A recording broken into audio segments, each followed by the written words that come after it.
నమస్తే, నేను మీ కుప్ప పద్మిని. ఇన్నాళ్ళు మీ సపోర్ట్ ని నాకు అందిస్తూ, మీ ప్రేమని నాకు అందిస్తున్న ప్రతి ఒక్కరికి కృతజ్ఞతలు. ఇప్పుడు చూడబోతున్న ఈ వీడియో కూడా ఖచ్చితంగా మీకు ఉపయోగపడుతుంది. లైక్, షేర్ అండ్ సబ్స్క్రైబ్ చేసి మీ ఇష్టాన్ని అలాగే మీ సపోర్ట్ ని నాకు అందించండి. అలాగే ఈ వీడియో పట్ల మీ అభిప్రాయాన్ని కామెంట్ సెక్షన్ లో కామెంట్ చేసి నాకు తెలియజేయండి. నమస్తే. సూర్యోస్మి. నేను మీ విక్రమాదిత్య. ఆరోగ్యమే మహాభాగ్యం, ఆరోగ్యం భాస్కరాధీనం. ఆదివారం మద్యం మాంసం మైదనం వద్దు, ఆరోగ్యం ఐశ్వర్యం వద్దు. మీరు ఆచరించండి, 10 మందిని ఆచరింపచేయండి. ఆచరించండి, ఆరోగ్యవంతులుగా ఉండండి. ఆచరించండి, ఐశ్వర్యవంతులు కండి. ఆచరించండి, ఆనందంగా జీవించండి. సూర్యోస్మి. నమస్తే, వెల్కమ్ టు అవర్ ఛానల్. నేను పద్మిని. ప్రస్తుతంతో పాటు ప్రముఖ ఆధ్యాత్మికవేత్త, సూర్య ఉపాసకులు, sun spiritual society founder Vikramaditya గారు మనతో పాటు ఉన్నారు. మాట్లాడదాం. సార్ నమస్తే. సార్ సూర్యోస్మి తల్లి. సార్, సర్వసాధారణంగా వినేటటువంటి మాట మేము ఎవ్వరికి ఎటువంటి ఆపద తీసుకురాలేదు, హాని చేయలేదు ఎవ్వరికి. మేము ఎప్పుడు మాకు పుట్టి బుద్ధి ఎరిగి మేము ఎప్పుడు ఎవరిని హింసించలేదు. అయినప్పటికీ అష్ట కష్టాలు అంటారు చూసారా, అవన్నీ మాకే ఉన్నాయి. నిజంగా మమ్మల్ని హింసించిన వాళ్ళు కానీ, లేకపోతే నిజంగా క్రూరులు ఉంటారు చూసారా, వాళ్ళకి అష్టైశ్వర్యాలు, సుఖ సంపదలు అన్నీ కూడా ఉన్నాయి. వాళ్ళు సూపర్ హ్యాపీగా ఉన్నారు. మరి మేమెవరికి ఏమి హాని చేయనప్పుడు, మేము ధర్మబద్ధమైన జీవితాన్నే మేము అనుసరిస్తున్నప్పుడు మరి మాకెందుకు కష్టాలు? మేము ఇంకేమిటి, ధర్మానికి ఉన్నటువంటి ఆధారం ఏమిటి? ఎందుకు ధర్మబద్ధమైన జీవితాన్ని మనం అసలు అనుసరించాలి? ధర్మాన్ని ఎందుకు పట్టుకోవాలి అని అంటే ఇది చాలా చిక్కు ప్రశ్న ఏమో అనిపిస్తుంది. దీనికి ఏంటి సార్ సమాధానం? చిక్కు ప్రశ్నలు అంటూ ఏమి ఉండవు అమ్మ. ఒకవేళ నాకు నాలెడ్జ్ లేకపోతే నేను చెప్పలేకపోయి కాదు మాట చెప్తున్నాను. అదే చిక్కు ప్రశ్న ప్రతి ప్రశ్నకి సమాధానం ఉంటుంది. అది చిక్కుపడిందా, లేకపోతే సాఫ్ట్ గా ఉందా, ఇవన్నీ వేస్ట్. తెలిసినోడు కూర్చుంటే దేన్నైనా సరే విప్పేస్తాడు. ప్రశ్నే కదా, సంధించావు. నువ్వు కొంచెం తికమక పెట్టి అడిగి ఉండొచ్చు, నాకు అర్థం అవ్వకపోవచ్చు, నేను సమాధానం చెప్పలేదు. ఇప్పుడు ఈ ప్రశ్న ఎలా అయితే ఉందో, ఇప్పుడు మీరు మాట్లాడిన మాట ఏదైతే కష్టం కర్మ రూపంలో కుడిపేస్తుంది అంటారు కదా, ఇదే. అంటే చాలా మంది అంటుంటారు మేము ఎవరికి ఏమీ చేయలేదండి, కానీ మాకే ఎందుకు ఇంత కర్మ. మరి ఏది జరిగినా సరే కర్మ అని అంటే కర్మ అనేది ఏదో మనల్ని అనుభవింపచేస్తుంది. మనం నోట ఆ మాట వచ్చింది అంటే ఏం చేసామో తెలియని స్థితిలో ఉన్నాం, కర్మ అనుభవిస్తున్నాం అని అర్థమవుతుంది. ఇది అనుభవించేది కర్మ అని అర్థమవుతుంది, కానీ ఏంటి అనేది యోచించే స్థితిలో లేవు. ఎందువలన వచ్చింది అనేది తెలియదు. ఎందువలన వస్తుంది సార్? 100% మీకు న్యూటన్ థర్డ్ లా ఐడియా ఉందా? There is action equal to opposite to same reaction ఉంటుంది. అంటే కంపల్సరీ ఎక్కడో ఏదో జరిగింది, దానికి మనం ప్రతిఫలాన్ని అనిపిస్తాం. ఇది ఎప్పుడు అనుభవిస్తాము అంటే మనకి రెగ్యులర్ గా రోజు జరిగిపోతుంది. ఎప్పుడైతే మన ఒక బ్యాగ్, ఒక సామెత, దీనికి ఒక ఎగ్జాంపుల్ చెప్పాలి మీకు. ఒక బాగా డబ్బు ఉన్నటువంటి బాక్స్ తోటి ఎవరో వెళ్తున్నారు, దాని నిండా డబ్బులు ఉన్నాయి. ఎవడో ఒక దొంగ వచ్చి దొంగతనం చేసి పట్టుకెళ్ళిపోయాడు. దాన్ని అతను ఇష్టానుసారం ఖర్చుకున్నాడు. ఈ పోయిందని బాధపడుతున్నాడు, ఇంకోటి ఏదో చేసుకున్నాడు, వదిలేద్దాం. ఇతను బాధపడుతున్నాడు. ఇతను బలహీనమైనటువంటి క్షణంలో ఉన్నాడు. అంటే ఇప్పుడు తప్పు ఎవరు చేశారు ఇక్కడ? దొంగ తప్పు చేశాడు, వెళ్ళిపోయాడు. ఆడు శుభ్రంగా ఆ డబ్బు ఉన్నంత వరకు హ్యాపీగా ఖర్చు పెట్టేస్తాడు, సంథింగ్ ఏదో చేసేస్తాడు. మరి వీడెప్పుడు ఈ కర్మను అనుభవిస్తాడు? వీడికి ఎప్పుడో ఒక బలహీనటువంటి క్షణం వస్తుంది. అంటే అన్నీ కోల్పోయి ఎప్పుడో వచ్చినప్పుడు దీని తాలూకు రిఫ్లెక్షన్ వాడు అనుభవిస్తాడు. అంటే ఇప్పుడు మరి ఇతను ఏం చేశాడు? మరి ఇతను ఏం తప్పు చేశాడు? ఇతను కూడా ఇంతకు ముందు ఎక్కడో దీనికి సంబంధించింది ఇదే కావక్కర్లా, ఇది సైకిల్ అంతే. సైకిల్ ఏదైతే చేస్తామో అది మనం అనుభవిస్తాం. ఇది ప్రధానమైనటువంటిది. ఇక్కడ మనం అంటే కర్మ ఎప్పుడూ కూడా మారుతూ ఉంటుంది. ఇప్పుడు ఆ డబ్బు పట్టుకెళ్ళడం ద్వారా అతను ఇంకోటి ఏదో చేయబోతున్నాడు. ఆ డబ్బుని పట్టుకెళ్ళడం ద్వారా అతను ఇంకోటి ఏదో చేయబోతున్నాడు. అంటే పరిణామం మారబోతూ ఉన్న సమయంలో దీన్ని అతను తస్కరించాడు. ఒకవేళ దానివల్ల మంచి జరగాల్సిన పరిస్థితి మారింది.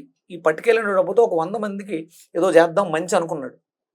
ఆ మంచిని వాళ్ళు మిస్ అయ్యారు, వాళ్ళకి అది పొందకుండా చేశాడు.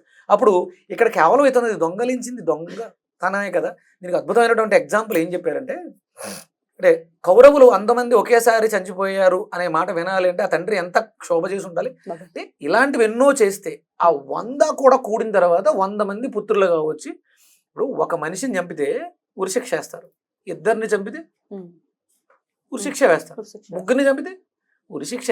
100 సార్లు ఉరేయడానికి అవకాశం లేదు కదా. అంటే ఇలాంటి ఎన్ని తప్పులో చేస్తే 100 మంది పుత్రులాగా రావాల్సి వచ్చింది. ఉమ్. అంటే అప్పటి వరకు ఆ జన్మ తీసుకోవడం ఆగింది. 100 మంది పుట్టిన తర్వాత యుద్ధంలో 100 మంది ఒకేసారి చనిపోవడం, ఆ క్షోభని అనుభవించాలి. అనుభవించాల్సి వచ్చింది. అంటే ప్రతిదీ కూడా కౌంట్ అయి పక్కన ఉంటుంది. ఉమ్. ఇక్కడ అంతా కూడా జీవ పరిణామ క్రియ. మీరు అన్నారు మేము ఎవరికి ఏమీ హాని ఏమీ చేయలేదు. చేయలేదు మాకు తెలిసి. అంటే ఒక్కొక్క దానికి తీసుకుందాం. నేను కొంచెం శాకాహారంలో ఉంటాను కాబట్టి చాలా మంది మాంసాహారం విపరీతంగా మాంసాన్ని తింటూ ఉంటారు. అది జీవహింస మహానేరం అని చెప్పేసి శాస్త్రం చెప్తూ ఉంటుంది. ఆ జీవి, ఆ కోడి, ఆ మేక ఏదైతే ఉందో అది నెక్స్ట్ ఇన్కార్నేషన్ పరిణామ క్రియలు ఎక్కడికో వెళ్ళాలి. వెళ్ళాలి. అవును. దాన్ని ఇక్కడ ఆపేసావు, ఉమ్. దాన్ని చంపేసాం. వధించవు. దాన్ని తీసుకొచ్చి శుభ్రంగా వాడు చేసినవాడు ఆడు అమ్ముకున్నాడు, దాన్ని నువ్వు తిన్నావు. ఇక మేము ఏమి పాపాలు చేయలేదు, మేము కర్మ అనుభవిస్తున్నాం అంటే దాని కర్మ ఎవరు మొయ్యాలి? దాని కర్మని ఎవరైతే తింటారో వాళ్ళు మోస్తారా? మొయ్యాలిగా. ఇప్పుడు ఓరి దేవుడా. ఆ మేక ఉమ్. ఇంకొక ఎప్పుడో 7-8 సంవత్సరాలు బ్రతికి ఏదో అనారోగ్యంతో ఆ జీవిని విడిచిపెట్టాలి. ఇప్పుడు మధ్యలో దాన్ని ఆపావు. సో అది మోయాలి. జీవ పరిణామ క్రియ మరి ఎవరు చేస్తారు? నువ్వేం అక్కర్లేదు, మేము అంటే ఆ 20 కేజీలు 30 కేజీలు 40 కేజీల వెయిట్ని మాకు ఇచ్చేయమ్మా, నువ్వు నెక్స్ట్ ఇన్కార్నేషన్కి వెళ్ళిపోని పంపించినప్పుడు ఇది అప్పుడు బోల్డ్ అని కోళ్ళు, బోల్డ్ అని మేకలు. ప్రతి ఆదివారం అద్భుతంగా జరుగుతున్నటువంటి వధ. ఇప్పుడు మీరు వెజిటేరియన్, నేను వెజిటేరియన్, మరి మనం తినట్లేదు, మరి మనకు కూడా ఉన్నాయి కదా కష్టాలు, మనకెందుకు వస్తున్నాయి? అమ్మ అదే ఇప్పుడు నేను 2017 వరకు తిన్నాను. నాకు తెలుసో తెలియకో తిన్నాం కదా, దానివల్ల వచ్చింది. అంటే మీరేం చేశారు అంటే పుట్టుకతో అంటే కేవలం ఒక ఇదనే కాదు, ఇంకేం క్యారీ చేస్తాము అనేది ఇక్కడ ప్రశ్న. కర్మలు మనం చూపులతో కర్మలు చేస్తాము, చెవులతో వాక్కుతో. చేస్తాము, వాక్కుతో చేస్తాం. అంటే మనం దేంతో అయితే చేసామో దానికి సంబంధించి ఆ బలహీన క్షణాలు, అంటే మీరు ఎక్కువ ఇబ్బందులు పడుతూ ఉన్నారా? మిమ్మల్ని ఎక్కువ అనారోగ్య సమస్యలు వేధిస్తూ ఉన్నాయా? మీ వెహికల్ వెళ్తూ సడన్ గా ఎక్కడైనా ఇబ్బంది పెట్టేస్తుందా? లేదండి. అది చూడు, అంటే ఎవరికి అలా రావు. అంటే బాగున్నాం, సంతోషం, భగవంతుడు జ్ఞానాన్ని ఇచ్చాడు, ఎంత ఉందో దాంతో అయితే సంతృప్తికరంగానే జీవితం ఉంది. అది చాలంటారా? అది చాలు. ఉమ్. తృప్తి పడకుండా అత్యాశకు పోతే ఇబ్బంది పడతాం. సో ఏదైనా వాచా దోషం చేసి, ఇప్పుడు మిమ్మల్ని నేను ఏదో హర్ట్ చేశాను ఏదో మాటతో, మీరు నన్ను తిరిగి అనలేదు, సో మీ కర్మని మోయాల్సిన పరిస్థితి ఉంటుందా? ఎస్. అంటే నేను ఏదైతే ఒకవేళ నేను ఏదో తెలుసో తెలియకో ఏదో పాపం చేసి ఉన్నానమ్మా, తప్పు చేసి ఉన్నానమ్మా, దాన్ని నువ్వు 10 మందికి స్ప్రెడ్ చేసావు. అందుకని చెప్తారు, ఎవరైనా తప్పు చేస్తే వాళ్ళ తప్పుని చెవుల్లో వేసుకుని నాంచేవాళ్ళు నన్ను శుభ్రంగా నాలుగుతో నాకేస్తారట. ఒక అమ్మాయి ఏదో తప్పు చేసింది, ఈ అమ్మాయి రే అది అలాంటిదా ఇలాంటిదా అని చెప్పుకుంటారు చెవుల్లో, ఈడు నాలుగుతో నాకేసి ఆడి చెవులో పెడతాడు, మళ్ళీ ఈడు దాన్ని నాలుగుతో నాకేస్తుంటారు. ఇక్కడ పిల్ల కర్మ అంతా వీళ్ళు తీసేసారు. 10 మంది మన గురించి మాట్లాడుకుంటే నెగిటివ్ ఏదైనా మాట్లాడుకుంటూ ఉంటే అది వాళ్ళు శుభ్రంగా క్లీన్ చేసేస్తున్నారు. గాసిపింగ్స్ చేయొద్దు దీన్ని బట్టి. ఇప్పుడు రామనామం ఉచ్చరించడం వల్ల ముక్తిని మోక్షాన్ని పొందుతాం, జ్ఞానాన్ని పొందుతాం. అదే నాలుగుతో ఆహారాన్ని స్వీకరిస్తున్నాం. అశుద్ధాన్ని ఎందుకు స్ప్రెడ్ చేస్తాం? నాలిక లేకపోతే మాట స్ప్రెడ్ అవ్వదుగా. అంటే మాటతో కూడా చేసి ఉండొచ్చుగా. నేను బాధపడుతున్నాను అంటే, నేను ఇబ్బంది పడుతున్నాను అంటే, నేను కష్టపడుతున్నానంటే, నేను చేసినటువంటి అది చేతులతో చేసినటువంటి కర్మ కావచ్చు, ఈ పంచేంద్రియాలతో ఏదైనా ఏ దాంతో అంటే చాలా మంది అంటారు ఇప్పుడు మేకలు కోళ్లే కాదు మరి వంకాయలు ఇదో పిచ్చి ప్రశ్న అడుగుదాం అనుకుంటా. వాటికి ప్రాణాలు లేవా? అయ్యో వాటికి నోరు లేదు కాబట్టి వాడికి తెలియదు, స్పర్శ లేదు కాబట్టి వాడికి తెలియదు, అవి కూడా మరి ఎలా సార్? అంతే. దానికోసమే భగవంతుడు అంటే మనం బ్రతకాలి కాబట్టి కొన్ని కర్మలు అయితే మనం ఆచరించాలి. ఆ ఆచరించే కర్మల్లో ఇలాంటి చిన్న చిన్న దోషాలకి, ఇది పెద్ద దోషాలు కాదు, అది గిలగిల కొట్టుకోవడం ఉండదు, రక్తాన్ని చిందించటం ఉండదు, మాంసం ఉండదు. ఇదేది అంటే మన శరీరానికి అది మృతం. ఇప్పుడు ఒక తోటకూర కట్ట పట్టుకెళ్ళి వండుకుంటా లేకపోతే పక్కన పెట్టుకో, అది పెద్దగా ఇబ్బంది పెట్టదు ప్రకృతి. అదే ఒక మృత కలేబరాన్ని తీసుకెళ్ళి ఇంట్లో పెట్టుకుని వండుకోకపోతే కుళ్ళిపోయి చచ్చిపోతుంది. ఉండగలం అక్కడ? ఉండలేం. దానికి దీనికి ఉన్నటువంటి వ్యత్యాసం అంత. ఇది కూడా కుళ్ళుతుందేమో గానీ ఇది పౌష్టికంగా మారిపోతుంది, కంపోస్ట్ అవుతుంది, మళ్ళీ ఇంకొక జీవికి జన్మనివ్వడానికి ఆధారంగా మారుతుంది. ఈ మృత కలేబరం అలా కాదు కదా, మనల్ని ఇబ్బంది పెట్టేస్తుంది. ఇలాంటివి చేయకూడదు. ఇక్కడ దీనికి కూడా అది కూడా శాస్త్రం తప్పుగానే చెప్పబడింది. అందుకనే దానికోసమే మనం చేసే యజ్ఞాల్లో భూత యజ్ఞం అని చెప్పేసి అని మనం తినే ప్రతి మెతుకులో ఒక 3 గుప్పెళ్ళు పక్కకు తీసి ముందు అది వాళ్ళకి చెల్లించడం ద్వారా కొంత ప్రక్షాళన జరుగుతుంది. Right. అలాగే మనం సంధ్యావందనం కంపల్సరీ ఆచరిస్తాం, ఆచరించాలి. ఆ ఆచరించే దాంట్లో యద్రాత్ర్యాత్ కురుతే పాపం తద్రాత్ర్యాత్ ప్రతిముచ్యతే, యదహ్నాత్ కురుతే పాపం తదహ్నాత్ ప్రతిముచ్యతే. ఒకవేళ మనసులో యదహ్నాత్ అప్పుడే ఆ క్షణమే తప్పు జరిగితే అప్పటికప్పుడే నిష్కృతి. అప్పటికప్పుడే మనం దాన్ని నిష్కృతి చేయగలం. అంటే దీనివల్ల ఎదుటి వ్యక్తికి ఇబ్బంది లేదు. ఎదుటి వ్యక్తి ఇబ్బంది పడితే ఈ మంత్రం చదివేస్తే పోద్దా? పోదు. ఎందుకంటే అతను మనిషిని బాధ పెట్టాం. ఒకవేళ తెలుసో తెలియక చిన్న చిన్నవి ఏమన్నా జరిగితే యదహ్నాత్ కురుతే పాపం తదహ్నాత్ ప్రతిముచ్యతే, యద్రాత్ర్యాత్ కురుతే పాపం తద్రాత్ర్యాత్ ప్రతిముచ్యతే. దానికి ఉంటుంది, అది క్లియర్ అవుతుంది. అంతే. Right sir. అయితే మరి ఇన్ని తప్పులు ఎలాగో జరిగిపోయి జరుగుతూనే ఉంటాయి, ఇకపై జరుగుతాయి కూడా. క్షమార్పణ చెప్పే విధానం ఏదైనా ఉందా, చెప్తారా? అద్భుతంగా